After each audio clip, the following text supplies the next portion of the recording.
Hello everyone. Today we are going to start with accounts part 1 chapter number 7 dissolution accounts. Let's try and understand dissolution accounts का हमारे board exams के अंदर weightage किस तरह से है. तो under dissolution accounts they are going to ask you one MCQ, one liner and two 3 marks question. So they are in total going to be 8 marks. So remember, this 3 marks question will be in section C, precisely speaking, question number 23 and 24. One more information I would like to give you कि ये जो 23 and 24 है उसमें 24 में you are going to get an option. So 24 के और में और एक 24 आने वाला है, ठीक है. So in total these are the question you are supposed to answer. इससे एक बात साफ हो जाती है कि इसमें से मतलब कि इस चैप्टर में से ना तो कोई 4 मार्क क्वेश्चन आने वाला है, ना ही कोई 8 मार्क क्वेश्चन आने वाला है, ना ही कोई 11 मार्क्स क्वेश्चन आने वाला है. इसका मतलब साफ है कि हम लोग जो अपनी प्रिपरेशंस है वो प्रिपरेशन 3 मार्क क्वेश्चन के हिसाब से हम लोग आगे बढ़ेंगे. ऐसा हो सकता है कि शायद फर्स्ट टर्म के अंदर स्कूल्स में से स्कूल्स के एग्जाम के अंदर they may ask you long question from dissolution account, but right now we are focused on board paper style. So board paper style में 3+3 मार्क्स के 2 क्वेश्चन रहेंगे, ठीक है. Now let us talk about what does dissolution mean. See friends, under entire accounts part 1 we have done basics of partnership, फिर हमने final accounts देखा, उसके बाद हमने goodwill देखा, उसके बाद reconstruction of partnership, reconstruction के अंदर ही admission देखा and retirement देखा. That means what, एक नए पार्टनर को अगर हम लोग एडमिट करते हैं तो वो भी हमने चेक कर लिया, एंड अगर कोई पुराने पार्टनर को हम लोग पुराना पार्टनर कोई रिटायर होता है या तो फिर उसका डेथ होता है तो वो भी हम लोगों ने देख लिया रिटायरमेंट के अंदर, ठीक है. नाउ द क्वेश्चन में अराइज कि sir what we mean by dissolution. Now remember friends, dissolution का मतलब होता है पूरा बिजनेस क्लोज कर देने का. Up to chapter number 6 we were doing reconstruction, और रिकंस्ट्रक्शन का मतलब बहुत साफ था कि हमें सिर्फ क्या करना है, पार्टनरशिप फर्म का जो हमारा अभी का फॉर्मेट है, एग्जिस्टिंग फॉर्मेट है, उसमें या तो हम लोग प्रॉफिट शेयरिंग रेशियो चेंज करेंगे, या तो फिर हम लोग किसी नए पार्टनर को एडमिट करेंगे, या तो किसी पुराने पार्टनर को रिटायर करेंगे.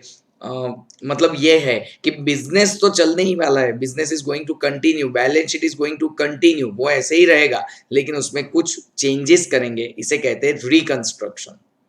एंड आज जो ये चैप्टर है डिसोल्यूशन अकाउंट, इसके अंदर हमें बिजनेस ही पूरा बंद कर देना है, हमें बिजनेस ही पूरा क्लोज डाउन कर देना है, ठीक है. इसलिए इसको डिसोल्यूशन बोलते हैं, डिसॉल्व कर देना है हमें सब कुछ. ऑलराइट, अगर मैं थोड़ा सा डिस्कशन लॉन्ग क्वेश्चन के बारे में करूं यहाँ पे, तो what they will give you under this chapter, let me tell you, they would have given one original balance sheet यानी कि old balance sheet, as well as they will give you additional information. additional information का मतलब समझते हो, their adjustments required क्या होगा, मतलब कि हम लोग क्या बनाएंगे. focus over here, we are going to make realization account, partners capital account, and third one is cash or bank account. Friends remember, obviously I am not going to make balance sheet, क्योंकि अब balance sheet रखनी ही नहीं है, हमें ये business close करना है, हमें ये बिजनेस डिसॉल्व करना है. So there should not be any new balance sheet. हमारा सिर्फ क्या रहेगा, realisation account, partners capital account and cash और bank account. Friends precisely speaking,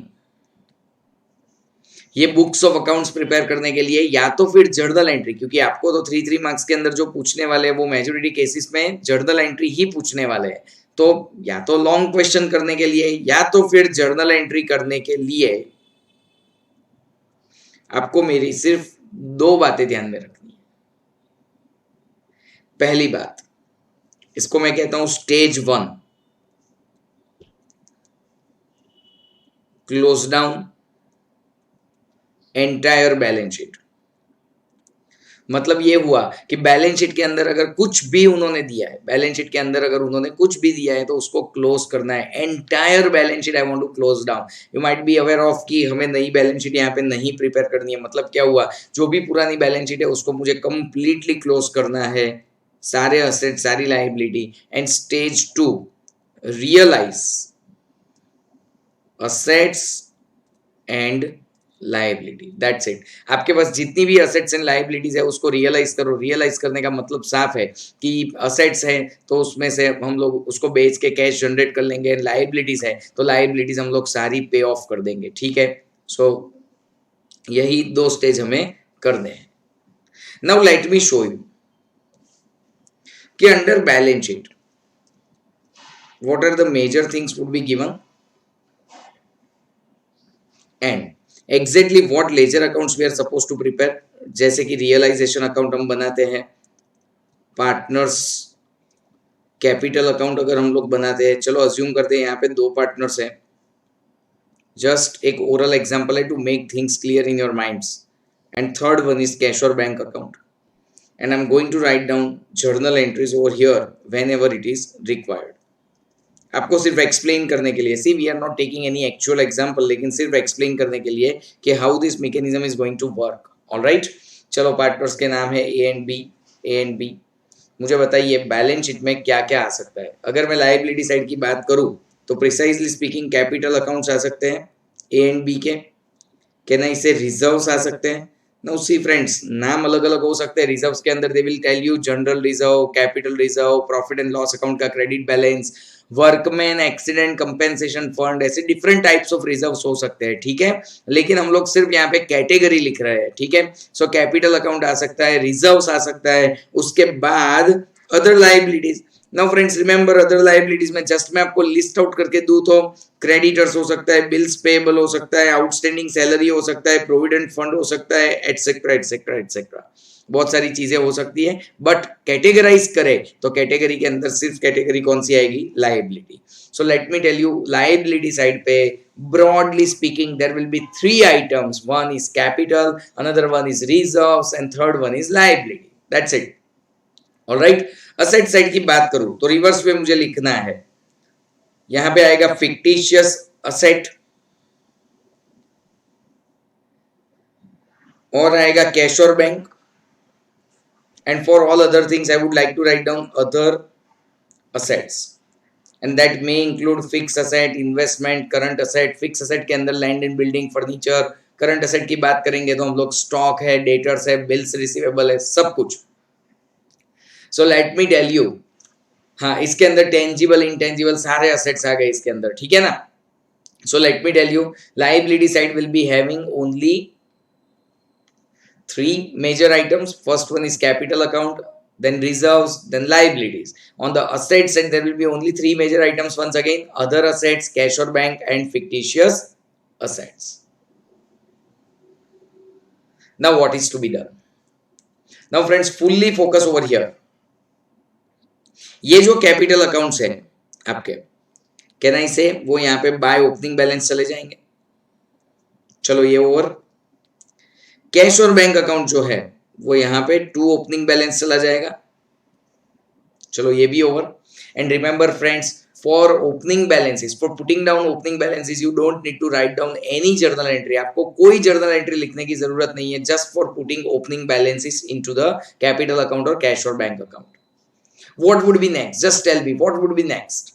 अब क्या करते थे एडमिशन रिटायरमेंट के अंदर, कहना इसे हम लोग रिजर्व्स एंड सरप्लस को डिस्ट्रीब्यूट कर देते थे ओल्ड पार्टनर्स ओल्ड रेशियो में।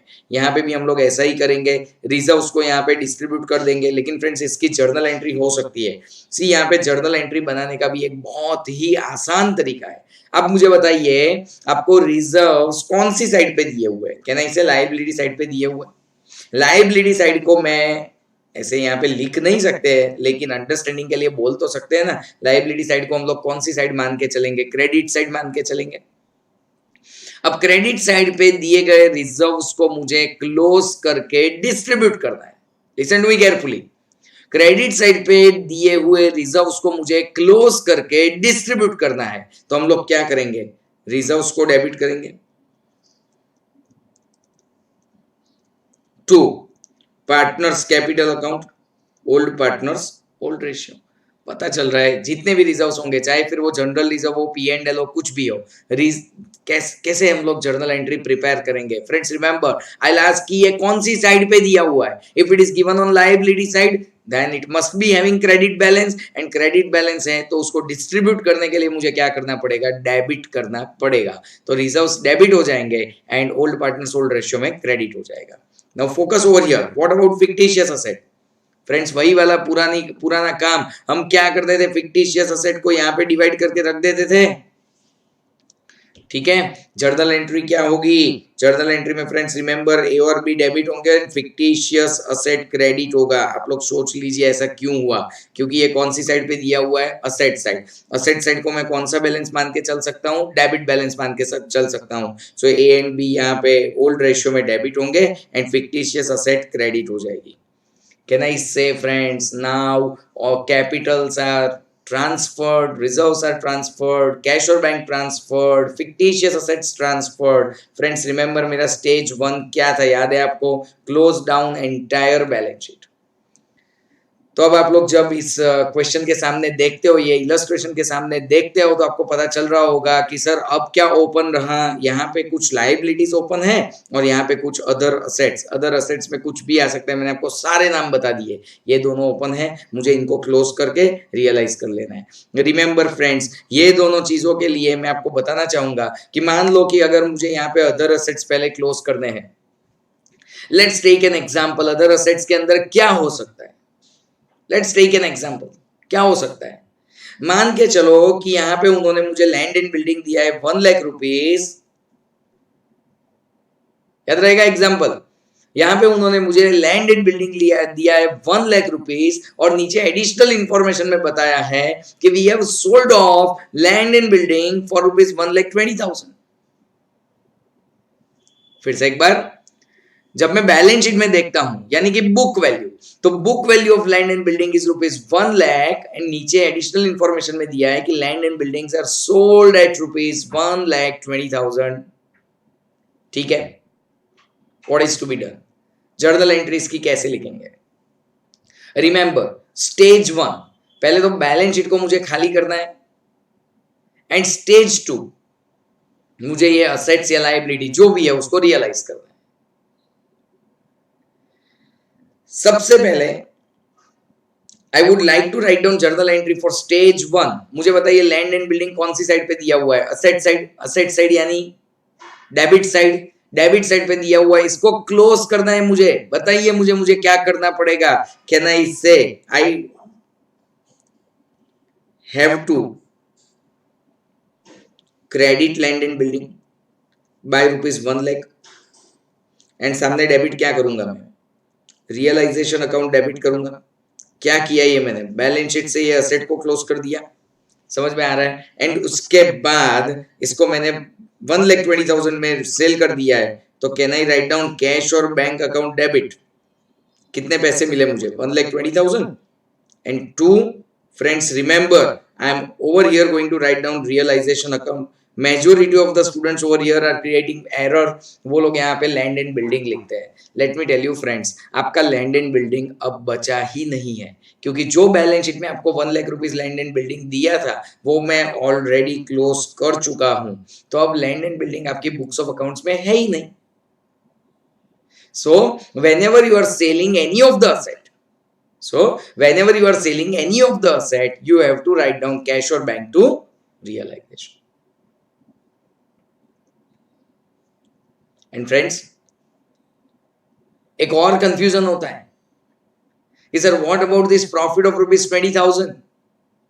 1 लाख का लैंड एंड बिल्डिंग था, हम लोगों ने सेल किया है 1,20,000 रुपीज के अंदर, तो what about profit? Let me make it very very clear कि हम लोग यहां पे प्रॉफिट को अलग से नहीं बताएंगे, उसकी इफेक्ट ऑटोमेटिकली आ जाएगी। आपको लगेगा सर ऑटोमेटिकली ऐसी कैसे इफेक्ट आ सकती है? Let me show you.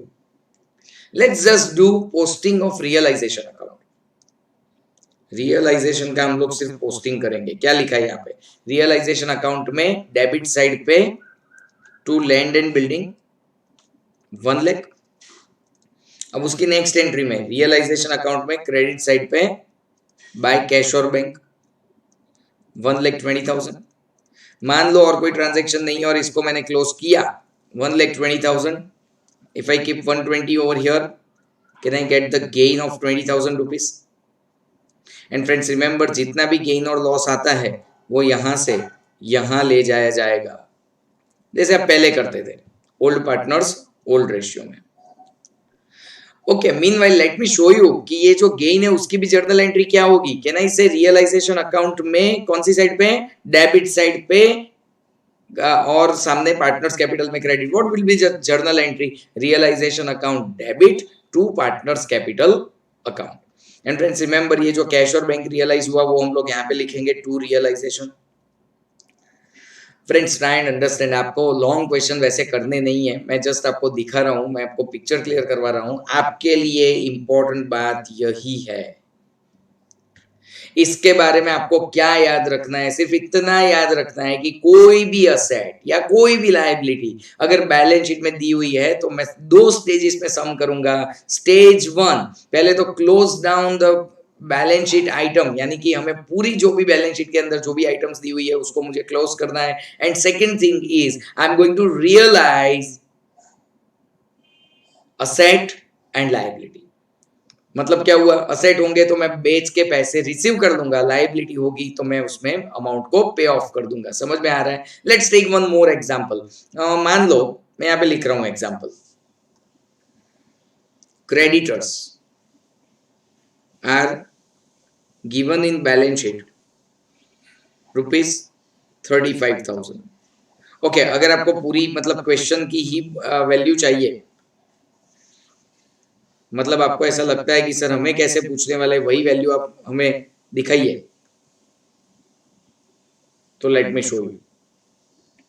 Book value of creditors is ₹35,000 which was settled by paying ₹30,000। चलिए पहले तो मुझे एक बात बताइए कि बुक में क्रेडिटर्स की वैल्यू कितनी दी हुई है? 35,000 दी हुई है। आप मुझे बताइए क्रेडिटर्स बैलेंस शीट में कौन सी साइड पे होते हैं? Liability side. लायबिलिटी साइड को हम क्या मान के चलते हैं? Credit side. अगर क्रेडिटर्स का बैलेंस क्रेडिट दिया है तो अब मुझे उसको क्या करना पड़ेगा? क्लोज करने के लिए डेबिट करना पड़ेगा। First entry, creditors account debit 35,000 to realisation account. Let me tell you friends, जितने भी असेट्स एंड लायबिलिटीज है ना, उनको सबको एक मैदान में इकट्ठा करना है और वो मैदान का नाम है रियलाइजेशन अकाउंट। सो हम लोग क्या करेंगे, क्रेडिटर्स को मैं लेके आया रियलाइजेशन में, अब इसको कितने में मैंने पे ऑफ कर दिया? 30,000 में पे ऑफ कर दिया। Now friends remember, entry number 2 के लिए आसान सी बात क्या है पता है? आपने पेमेंट किया या पैसे रिसीव किए? कैन आई से इट इज वेरी क्लियर कि सर हमने तो पेमेंट किया है, तो पेमेंट किया तो कैश तो क्रेडिट ही होगा ना, 30,000 रुपीज। और सामने डेबिट कौन हो जाएगा? रियलाइजेशन डेबिट हो जाएगा। पता चल रहा है? बस आपका काम खत्म हो गया, बस आपको इतना ही करना है, यही दो जर्नल एंट्री लिखनी है। फ्रेंड्स रिमेंबर, 3 मार्कर क्वेश्चन के अंदर ऐसे 3 ट्रांजैक्शन पूछेंगे, इसका 1 मार्क कंप्लीट। पता चल रहा है आप लोगों को? चलिए हम लोग काफी सारे एग्जांपल लेने वाले हैं to make things clear in your minds.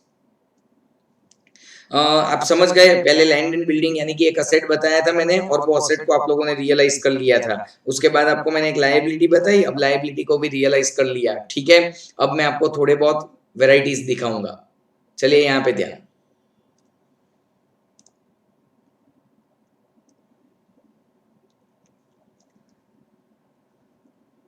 Book value of furniture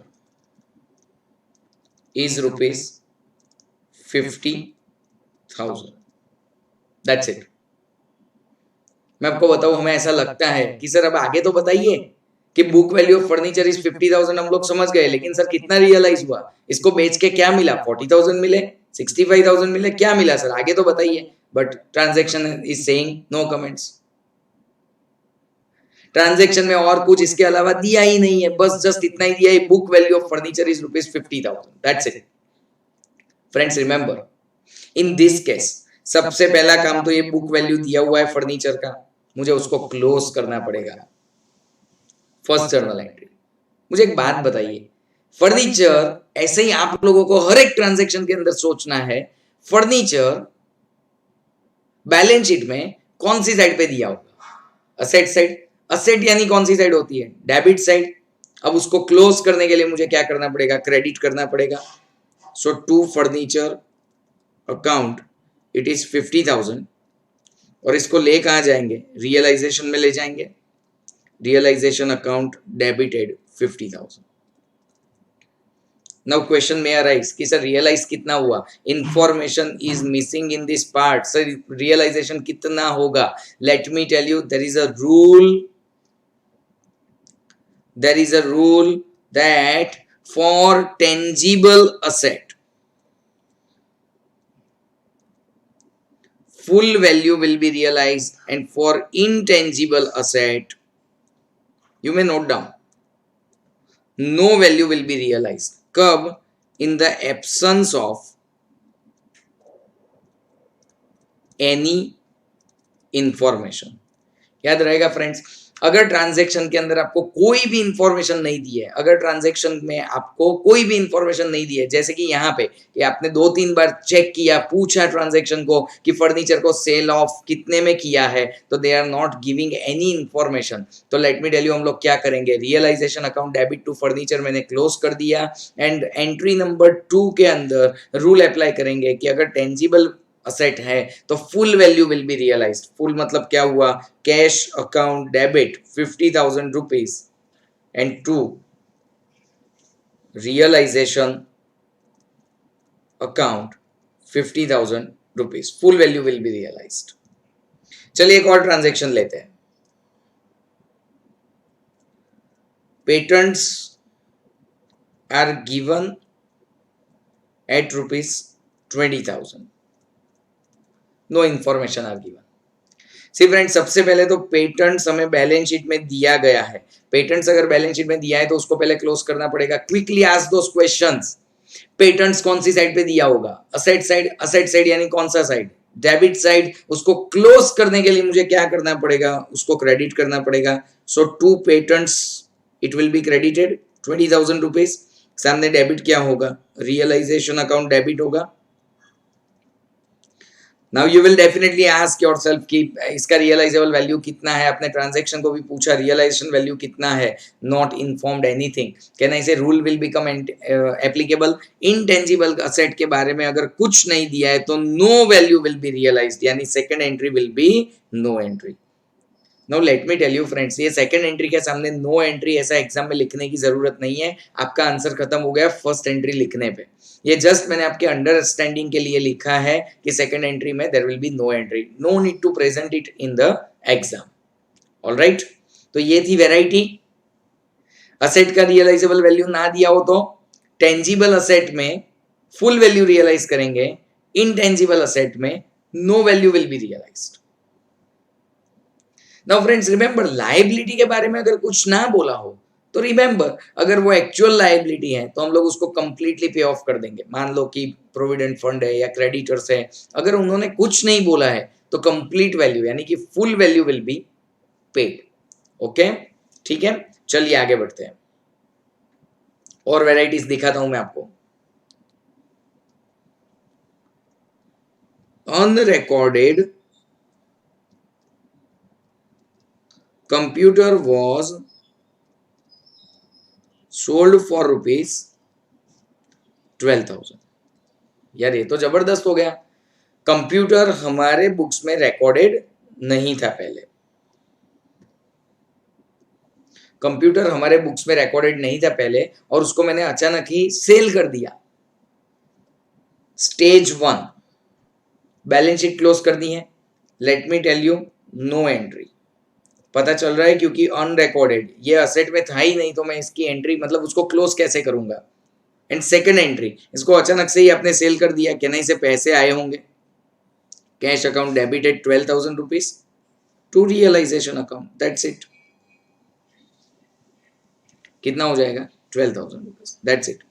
C friends, once again I am telling you, ऐसे आपको नो एंट्री लिखने की जरूरत नहीं है। आप लोग सीधा सेकंड एंट्री ही, उस सेकंड एंट्री के सामने ही 1 नंबर देके आप लिख सकते हो cash to realisation, that's it. ये समझने की बात है, अगर कोई चीज बैलेंस शीट में है ही नहीं तो मैं उसको क्लोज कैसे करूंगा। स्टेज 1 क्या था, बैलेंस शीट आइटम्स को क्लोज करना है, एंटायरली क्लोज करना है, लेकिन बैलेंस शीट में थी नहीं ये आइटम, तो मैं उसको क्लोज कैसे करूंगा। ठीक है, so directly straight away cash to realisation. ऐसा ही मैं आपको एक unrecorded tax liability is of ₹15,000। Friends remember 15,000 रुपए की अनरिकॉर्डेड टैक्स लाइबिलिटी है, अनरिकॉर्डेड है इसलिए stage 1 will be no entry, just for your understanding. And stage 2 में हम लोग क्या करेंगे, सीधा हमारा ये खर्चा है, so realisation account debit to cash और बैंक अकाउंट। फ्रेंड्स रिमेंबर यहाँ पे कुछ स्टूडेंट्स ये गलती कर देते हैं, कुछ स्टूडेंट्स, कि वो अनरिकॉर्डेड टैक्स लाइबिलिटी या टैक्स लाइबिलिटी यहाँ पे लिखते हैं, बट फ्रेंड्स रिमेंबर हम तो यहाँ पे दी हुई सारी असेट्स एंड सारी लाइबिलिटीज को डिस्पोज करने बैठे हैं, डिसॉल्व करने बैठे हैं, तो आप नई लाइबिलिटी क्रिएट नहीं कर सकते। अगर कोई लाइबिलिटी है तो उसको सीधा सीधा पे ऑफ कर दो, समझ में आ रहा है, उसको हम लोग डायरेक्टली क्या कर देंगे, पे ऑफ कर देंगे। Okay friends, I would like to revise. सबसे पहले कोई असेट था तो उसका रियलाइजेबल वैल्यू दिया था, उसके बाद लायबिलिटी था उसका रियलाइजेबल वैल्यू हमने लिखा, फर्नीचर का रियलाइजेबल वैल्यू मिसिंग था तो हमने फुल वैल्यू रियलाइज की रूल के हिसाब से, इनटेंजिबल असेट का रियलाइजेबल वैल्यू मिसिंग था तो हमने no value realize, unrecorded assets को हमने रियलाइज किया, अनरिकॉर्डेड लायबिलिटी को हमने रियलाइज किया। पता चल रहा है, so these are the varieties. One more I would like to tell you, see friends, motor car is valued at ₹50,000, which was taken over by partner P for ₹35,000. Now this is very interesting friends. कोई asset कोई partner को take over करनी है तो we can not deny ना, हम लोग market में अगर 35,000 में बेचने वाले हैं, पार्टनर कहता है कि भाई मुझे भी सेम वैल्यू में आप दे दो, तो हम ऑब्वियसली पार्टनर को प्रीफर करेंगे, तो पार्टनर भी पर्सनली ले जाता है। लेट मी टेल यू ऐसे क्वेश्चंस को हम लोग कैसे हैंडल करेंगे। फ्रेंड्स इट्स वेरी सिंपल, पहले तो मोटर कार दिया है, बैलेंस शीट के अंदर आपको क्या दिया हुआ है, मोटर कार दिया हुआ है, उसको क्लोज करो। कैसे क्लोज करेंगे, वही वाले क्वेश्चन, मोटर कार कौन सी साइड पे दिया होगा, असेट साइड, असेट साइड यानी बैलेंस कौन सा होगा, डेबिट बैलेंस, तो चलिए उसको क्लोज करते हैं पहले तो। सो 2 क्या हो जाएगा, मोटर कार 50,000, इसको ले कहाँ जाएंगे, रियलाइजेशन में, सो रियलाइजेशन अकाउंट डेबिट 50,000, रियलाइज हो गए कितने पैसे, वैसे हमें रुपीज नहीं मिल रहा है लेकिन कौन ले जा रहा है, पार्टनर ले जा रहा है। Let me tell you, debit the receiver, आपको याद है ना, debit the receiver credit the giver, that's the only rule. मुझे बताइए पार्टनर पी जो है वो यहाँ पे रिसीवर है या गिवर है, ऑब्वियसली रिसीवर है, तो हम लोग क्या करेंगे, पीस कैपिटल अकाउंट डेबिट कितने में ले जा रहा है, 35,000 में, टू रियलाइजेशन अकाउंट। मैंने आपको पहले ही बताया था कि प्रॉफिट एंड लॉस हमें नहीं लिखना है, ठीक है, डन। चलिए एक और transaction last, a partner mister X has accepted to pay his wife's loan ₹30,000। Okay, मुझे सबसे पहले एक बात बताइए कि अगर किसी की वाइफ की लोन अगर बैलेंस शीट के अंदर है या बिजनेस के अंदर है तो it must be on which side, liability side. Liability का बैलेंस कौन सा होगा, क्रेडिट होगा, तो स्टेज 1 पहले तो उसको क्लोज करो, तो क्लोज करेंगे तो कैसे लिखेंगे हम लोग, ex wife loan account debit, उसको पहले क्लोज करना ही पड़ेगा, 30,000 रुपीज। 2 कहाँ ले जाएंगे, इसको रियलाइजेशन में ले जाएंगे। नाउ कैन आई से mister x will become the giver, उसने एक्सेप्ट कर लिया है ये पे करना, तो कहना इसे mister x will become the giver, credit the giver, x capital 30,000 और सामने डेबिट क्या होगा, ऑब्वियसली रियलाइजेशन अकाउंट डेबिट होगा. I hope you are getting it. Realization account debit 30,000 rupees. Is it fine, friends? Almost I can say कि हमने इस basics के explanation के अंदर we have taken care about almost 90% of the things of the chapter. कुछ भी नया नहीं आएगा, लेकिन फिर भी हमें टेक्स्ट बुक के अंदर जो भी क्वेश्चंस दिए हुए हैं वो मैं अपकमिंग वीडियो के अंदर सॉल्व करूंगा. ठीक है, चलिए एक बार क्विक रिवीजन ले लेते हैं about what all we have seen. You will be provided with dissolution accounts के अंदर बैलेंस शीट एडिशनल इन्फॉर्मेशन, लेकिन ये तो सारी जो बातें हैं वो 8 मार्कर क्वेश्चन के लिए जो it's not becoming applicable to us. So सबसे पहले हमने स्टार्ट कहाँ से किया, तो मैं अगर जर्नल एंट्रीज को रिवाइज करवाऊं तो हम लोगों ने रिजर्व्स को डिस्ट्रीब्यूट किया, फिर हमने फिक्टिशियस असेट को डिस्ट्रीब्यूट किया जैसे हम लोग करते हैं हमेशा. फिर हम लोगों ने रियलाइजेशन अकाउंट में हम लोग असेट्स को क्लोज करते हैं एंड असेट्स को क्लोज करने के बाद असेट्स को रियलाइज करते हैं. सी फ्रेंड्स, ये 2 स्टेजेस याद रखना हमेशा हमेशा के लिए. Stage 1 is close down entire balance sheet and realize assets and liability. फिर हमने फ्रेंड्स बातों बातों में ये भी देख लिया कि अगर रियलाइजेशन में कोई प्रॉफिट है तो उसको हम लोग कहाँ दे देंगे, पार्टनर्स के कैपिटल में. जर्नल एंट्री अगर मैं बनाऊं तो realization account debit to partners capital account credit. ये देखिए असेट्स को हम लोगों ने क्या किया, असेट्स को क्लोज किया, फिर असेट को रियलाइज किया, लायबिलिटी को क्लोज किया, लायबिलिटी को रियलाइज किया. उसके बाद उन्होंने फर्नीचर दिया था लेकिन उसकी रियलाइजेबल वैल्यू नहीं दी थी, तो as per rule full value realize की. पेटेंट्स दिया था तो उसको मैंने क्लोज किया, no value is to be realized as the information was missing. Unrecorded computer, friends समझ लो आप लोग, कोई भी चीज अगर अनरिकॉर्डेड है इसका मतलब क्या हुआ, वो ओरिजिनल बैलेंस शीट के अंदर नहीं दिया है. तो नहीं दिया है तो stage 1 will be no entry. Why, because है ही नहीं तो मैं क्लोज कैसे करूंगा. ठीक है, एंड इसको अगर आपने बेच दिया तो कहना इसे कैश टू रियलाइजेशन, ये स्ट्रेट अवे आपका क्या हो गया, फायदा हो गया. कोई भी चीज में अगर आपका स्ट्रेट अवे फायदा होता है तो हम लोग क्या करते हैं, रियलाइजेशन क्रेडिट करते हैं, पैसे मिल रहे हैं. अनरिकॉर्डेड टैक्स लायबिलिटी हमारा लॉस हो गया, सो रियलाइजेशन टू कैश और बैंक. अगर कोई असेट पार्टनर टेक ओवर करना चाहता है तो सबसे पहले असेट को क्लोज करो एंड कैश की जगह पे पार्टनर्स कैपिटल लिखो, और कोई फर्क नहीं है इसके अंदर. लायबिलिटी अगर पार्टनर टेक ओवर करता है तो पहले तो लायबिलिटी को क्लोज करो एंड कैश की जगह पे पार्टनर कैपिटल लिख सकते हैं हम लोग. और इसका दूसरा रूल भी आपको पता ही है, debit the receiver credit the giver. Friends और जो 5-10% ट्रांजेक्शन्स जो नए वाले बचे हैं वो हम लोग टेक्स्ट बुक के सम्स के साथ एकदम से क्लियर करेंगे. Is it fine with everyone? Thank you so much for watching.